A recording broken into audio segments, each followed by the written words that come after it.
கர்த்தருடைய பரிசுத்த நாமத்திற்கு சோசரம்.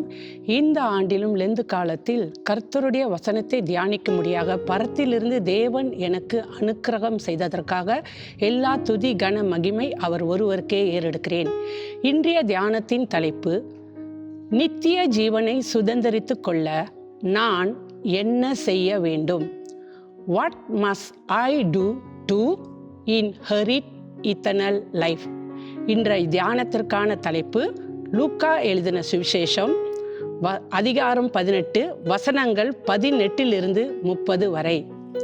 லூக்கா எழுதின சுவிசேஷம் அதிகாரம் 18 வசனம் 18, தலைவன் ஒருவன் வந்து, நல்ல போதகரே, நித்திய ஜீவனை சுதந்தரித்து கொள்ள நான் என்ன செய்ய வேண்டும் என்று இயேசு கிறிஸ்துவிடம் கேட்கிறார். அந்த தலைவன் இயேசு கிறிஸ்துவை நல்ல போதகராய் அப்படியாக அவரிடம் வந்து கேட்கிறார். அதற்கு இயேசு மறு உத்தரவாக, கீழ்ப்படிந்து கற்பனைகளை கைக்கொள் என்று அவருக்கு கூறினார்.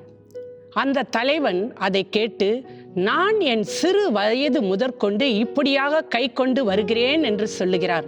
அப்படியானால் அவர் சிறு வயது கொண்டு இந்த காரியங்கள் எல்லாம் அவர் வாழ்க்கையில் கடைபிடித்தவராய் இருக்கிறார். அதனால்தான் இயேசு கிறிஸ்துவிடம் வந்து அவர் நல்ல போதகர் என்று அறிந்து நித்திய ஜீவனை குறித்தான வாஞ்சை தாகம் அவரிடம் இருந்தபடியால் இப்படியான ஒரு கேள்வியை அவரிடம் அவர் கேட்கிறார்.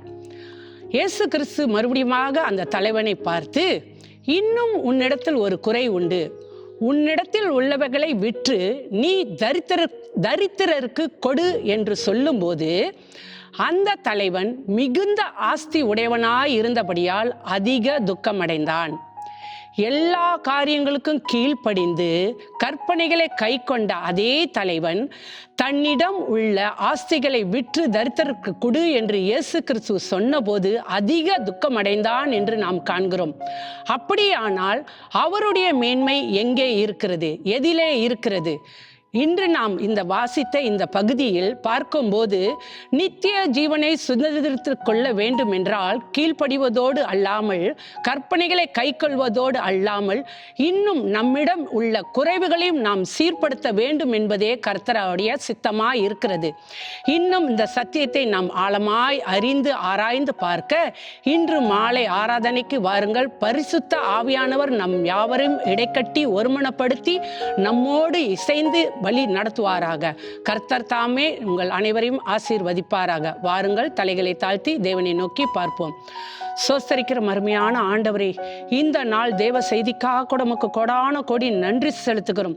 பரத்திலிருந்து என் தேவ நீர் எவனமாக எங்களை உடைக்க சித்தம் வைத்திருக்கிறீரோ, எங்களை உருமாற்ற சித்தம் வைத்திருக்கிறீரோ, ஆவியானவரே, இன்று ஆராதனையில் நீர் வந்து என் வாயோடு இருந்து என்னை மறைத்து வெளிப்பட போவதற்காக கூட உமக்கு கொடான கொடி நன்றி செலுத்தி இரட்சகர் மீட்பெருமாக இயேசு கிறிஸ்துவின் மகிமையான நாமத்தில் ஜெபிக்கிறேன், ஜீவனுள்ள நல்ல தேவனே,